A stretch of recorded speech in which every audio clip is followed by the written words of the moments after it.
বিসমিল্লাহির রহমানির রহিম। সুপ্রিয় শিক্ষার্থীবৃন্দ, আসসালামু আলাইকুম। আজকের অনলাইন ক্লাসে তোমাদের স্বাগত জানাচ্ছি এবং শুভেচ্ছা জানাচ্ছি। আমি জয়নব আক্তার, সহকারী অধ্যাপক ও বিভাগীয় প্রধান, অ্যাকাউন্টিং ডিপার্টমেন্ট, আগ্রাবাদ মহিলা কলেজ। প্রিয় শিক্ষার্থীরা, তোমাদের করাচ্ছিলাম অ্যাকাউন্টিং ফর ব্যাংকিং কোম্পানিজ, অর্থাৎ ব্যাংকিং কোম্পানির হিসাব কীভাবে রাখতে হবে, কীভাবে করতে হবে, সেই জিনিসগুলি তোমাদের করাচ্ছিলাম। অর্থাৎ ব্যাংক অ্যাকাউন্ট মূলত এটা হচ্ছে ব্যাংক অ্যাকাউন্ট। ব্যাংকের অ্যাকাউন্টটা আমরা কীভাবে করব। তা আজকে তোমাদের যে একটা অঙ্ক করাবো, অঙ্কটা একটু বড়। তা আজকের অঙ্কটা আমি দুইটা পার্ট করে ফেলেছি, একটা হচ্ছে প্রফিট অ্যান্ড লস অ্যাকাউন্ট আর একটা হচ্ছে ব্যালেন্স শিট। তা আজকের অঙ্কের প্রথমে তোমরা একটু প্রশ্নটা দেখে নাও। প্রশ্নটা আমি সম্পূর্ণ তোমাদের বুঝিয়ে দিব, কোন আইটেমটা কোথায় যাবে সেটা বলবো। এরপরে আমরা প্রফিট অ্যান্ড লস স্টেটমেন্ট অথবা পিএল অ্যাকাউন্টটা করব। তারপরে দ্বিতীয় পার্টে অর্থাৎ পার্ট 2-তে আমরা ব্যালেন্স শিটটা করব। তো প্রথমে প্রশ্নটা একটু দেখে নাও। প্রিয় শিক্ষার্থীরা, তোমাদের যে অঙ্কটা করাবো আজকে, সেটার প্রশ্নটা একটু দেখে নাও। From the following ledger balance of Citibank Limited on 31st December 2013, you are required to prepare profit and loss statement for the year ended related 31st December 2013 and balance sheet as at that date. রেওয়া মিলে কী কী আছে এটা একটু দেখে নাও। Share capital authorised and paid up দেওয়া আছে। তারপরে 5,000 shares of টাকা 1 ইজ টাকা 6.60 পেইড আপ। তারপর ইন্টারেস্ট অ্যান্ড ডিসকাউন্ট রিসিভড 8,50,000 টাকা, ক্যাপিটালটা ছিল 3 লক্ষ টাকা। এরপরে প্রিমিয়াম অন শেয়ার 1 লক্ষ টাকা, ব্যালেন্স উইথ বাংলাদেশ ব্যাংক। তারপরে আছে 14,50,000 টাকা, কমিশন অ্যান্ড ব্রোকারেজ রিসিভ 2,80,000 টাকা, ব্যালেন্স উইথ আদার ব্যাংক 5,50,000 টাকা, ইন্টারেস্ট পেইড অন ডিপোজিট 3,50,000 টাকা, মানি এট কল অ্যান্ড শর্ট নোটিস 2,50,000 টাকা, সেভিংস ব্যাংক ডিপোজিট 20 লক্ষ টাকা, rent rates and insurance premium paid 25,000 টাকা, ল চার্জ কারেন্ট অ্যাকাউন্ট হচ্ছে 45 লক্ষ টাকা, তারপর ল চার্জ হচ্ছে 10,000 টাকা, শেয়ার অ্যান্ড ডিবেঞ্চার পারচেজ, এটা হলো অন্য কোম্পানির শেয়ার, এটা ইনভেস্টমেন্টে যায় 3,65,000 টাকা, cash in hand 82,000, miscellaneous receipt from customer 20,000 টাকা, ক্যাশ ইন হ্যান্ড 82,000 টাকা, জেনারেল ফান্ড 2 লক্ষ টাকা, রেন্ট রিসিপ্ট 50,000 টাকা, ফিক্সড ডিপোজিট 60 লক্ষ টাকা, তারপরে স্যালারিজ অ্যান্ড অ্যালাউন্স 2,75,000 টাকা, বিল ডিসকাউন্ট অ্যান্ড পারচেজ 8,50,000 টাকা, বিলস পেয়েবল 65,000 টাকা, গভর্নমেন্ট সিকিউরিটিস বিলস পেয়েবল 7 লক্ষ টাকা, পোস্টেজ টেলিগ্রামটা ছিল 65,000 টাকা, তারপর গভর্নমেন্ট সিকিউরিটি 23 লক্ষ টাকা, ডাইরেক্টরস ফি 28,000 টাকা, অ্যাডভান্স পেমেন্ট অফ ট্যাক্স 1,25,000 টাকা, অডিটর্স ফি 12,000 টাকা, ব্যাংক প্রিমিসেস 16,50,000 টাকা, আনক্লেম ডিভিডেন্ড 15,000 টাকা, ডেপ্রিসিয়েশন 50,000 টাকা, আনএক্সপায়ার্ড ডিসকাউন্ট 35,000 টাকা, মিসেলিনিয়াস এক্সপেন্স 20,000 টাকা, রিপেয়ার টু ব্যাংক প্রিমিসেস 74,000 টাকা, স্টেশনারি প্রিন্টিং অ্যান্ড অ্যাডভার্টাইজমেন্ট 46,000 টাকা, profit and loss account credit balance 50,000 টাকা, লোন ওভারড্রাফট ক্যাশ ক্রেডিট ওখানে আনক্লাসিফাইড দেওয়া আছে, তারপরে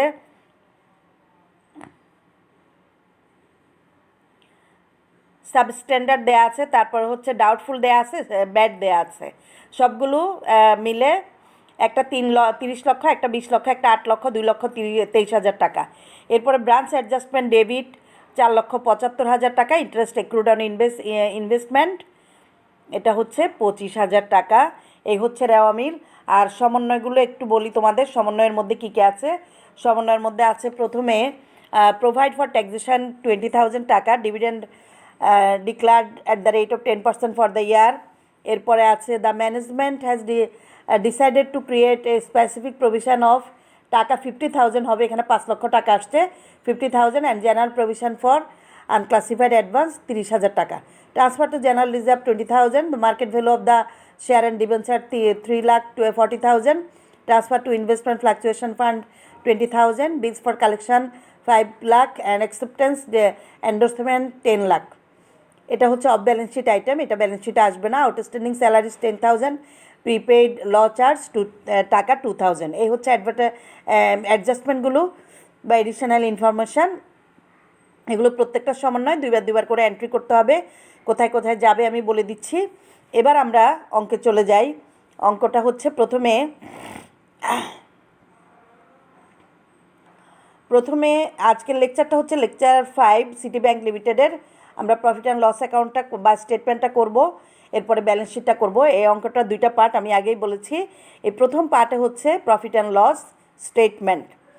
আর প্রফিট অ্যান্ড লস স্টেটমেন্ট আমরা করব কি অনুযায়ী, according to bank company act 1991, অর্থাৎ ব্যাংক কোম্পানি আইন 1991 সালের, after adoption of IAS 38 for the year ended to December 31, 2013, 2013 সালের 31 ডিসেম্বর তারিখে সমাপ্ত বছরের জন্য। প্রথমেই আসে ইনকাম অ্যান্ড এক্সপেন্ডিচারগুলো। ইনকাম থেকে এক্সপেন্ডিচারগুলো বাদ দিলে আসবে অপারেটিং প্রফিট বিফোর প্রভিশন, তারপর প্রভিশন বাদ দিলে আসবে প্রফিট আফটার বিফোর ট্যাক্স, তারপর ট্যাক্স বাদ দিলে আসবে প্রফিট আফটার ট্যাক্স। এইভাবে পর্যায়ক্রমে আমরা করব। প্রথমে অপারেটিং ইনকামের মধ্যে আসছে ইন্টারেস্ট অ্যান্ড ডিসকাউন্ট রিসিভড 8,50,000 টাকা, less interest paid on deposit 3,50,000 টাকা, রেওয়া মিলে দেয়া ছিল, একটা থেকে একটা বাদ দিয়ে দেখাতে হবে। নেট ইন্টারেস্ট ইনকাম, ইন্টারেস্ট পাচ্ছে 8,50,000, আবার ইন্টারেস্ট দিতে হচ্ছে 3,50,000, তাহলে আমাদের নিট আয় হচ্ছে 5 লক্ষ টাকা। কমিশন ব্রোকারেজ অ্যান্ড এক্সচেঞ্জ, অর্থাৎ কমিশন দালালি এবং বিনিময় এগুলা 2,80,000 টাকা, এটা একটা ইনকাম। রেন্ট রিসিপ্ট 50,000 টাকা, এটা একটা ইনকাম। মিসেলিনিয়াস রিসিপ্ট বা বিবিধ আয় প্রাপ্তি 20,000 টাকা, এটা একটা ইনকাম। টোটাল 3,50,000। ইন্টারেস্ট ইনকাম এবং আদার ইনকামগুলো যোগ করলে আমরা পাচ্ছি 8,50,000 টাকা। এটা হচ্ছে total operating income. Total operating income থেকে অপারেটিং এক্সপেন্সগুলো বাদ যাবে। এক্সপেন্সের মধ্যে প্রথমে আসবে স্যালারিজ 2,75,000 টাকা। একটা সমন্বয় ছিল 8 নম্বর সমন্বয়, স্যালারির সাথে আউটস্ট্যান্ডিং বা বকেয়া ছিল 10,000 টাকা, যোগ করে 2,85,000।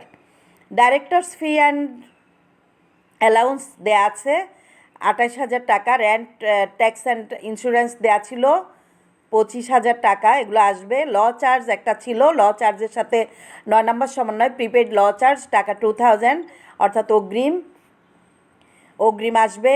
অগ্রিমটা বাদ দিতে হবে, 10,000 থেকে 2,000 বাদ দিয়ে 8,000 টাকা। পোস্টেজ টেলিগ্রাম 65,000 টাকা। এরপরে আছে অডিটর্স ফি 12,000 টাকা। প্রিন্টিং স্টেশনারি অ্যাডভার্টাইজমেন্ট 46,000 টাকা। ডেপ্রিসিয়েশন দেয়া ছিল 50,000 টাকা। রিপেয়ার টু ব্যাংক প্রিমিসেস 74,000 টাকা। Loss on revaluation of shares and debenture, অর্থাৎ শেয়ার এবং ডিবেঞ্চারের রিভ্যালুয়েশন বা পুনর্মূল্যায়নজনিত ক্ষতি, এটা ছিল 3 নম্বর সমন্বয়ে। দ্য ম্যানেজমেন্ট ডিসাইডেড টু এটা না 3 নম্বর না, এটা ছিল 5 নম্বর সমন্বয়। Market value of share and debenture 3,40,000। Share and ডিবেঞ্চারের মূল্য ছিল 3,65,000, বর্তমানে মার্কেট ভ্যালু হচ্ছে 3,40,000, তাহলে বাকি 25,000 টাকা ক্ষতিটা আসবে এখানে অপারেটিং এক্সপেন্সের মধ্যে। মিসেলেনিয়াস এক্সপেন্স 20,000 টাকা। টোটাল অপারেটিং এক্সপেন্স আসবে 6,38,000 টাকা। তারপর প্রফিট বিফোর প্রভিশন আমরা পাচ্ছি 2,12,000 টাকা, অর্থাৎ টোটাল অপারেটিং ইনকাম থেকে 8,50,000 টাকা থেকে 6,38,000 টাকা বাদ দিয়ে 2,12,000 টাকা। ওখান থেকে বাদ যাবে প্রভিশনের মধ্যে প্রভিশন দেয়া ছিল। স্পেসিফিক প্রভিশন হচ্ছে,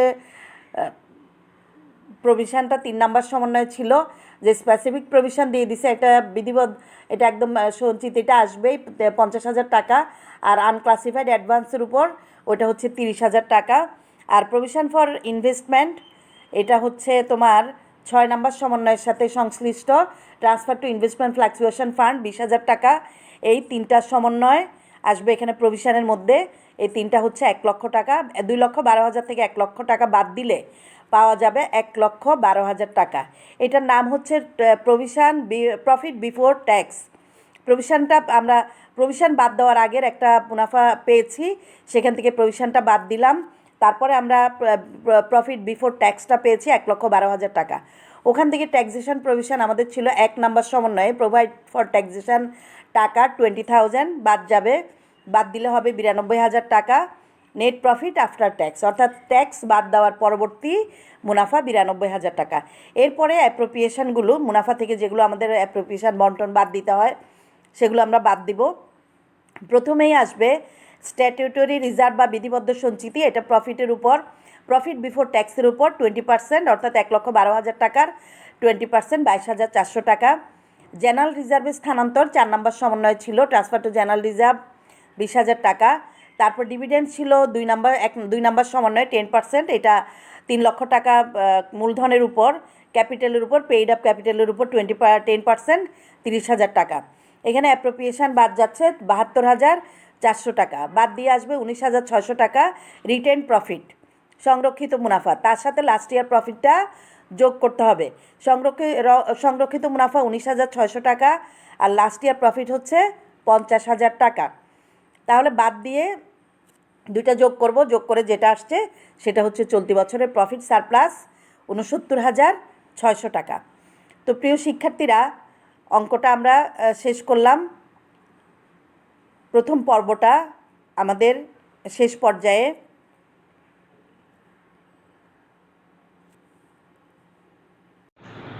তো প্রিয় শিক্ষার্থীরা, এতক্ষণ পর্যন্ত আমি প্রফিট অ্যান্ড লস স্টেটমেন্টটা তোমাদের করালাম। তা আমার আজকের অনলাইন ক্লাসের প্রথম পার্টটা অর্থাৎ পার্ট 1টা আমি এখানেই শেষ করছি। আল্লাহ হাফিজ।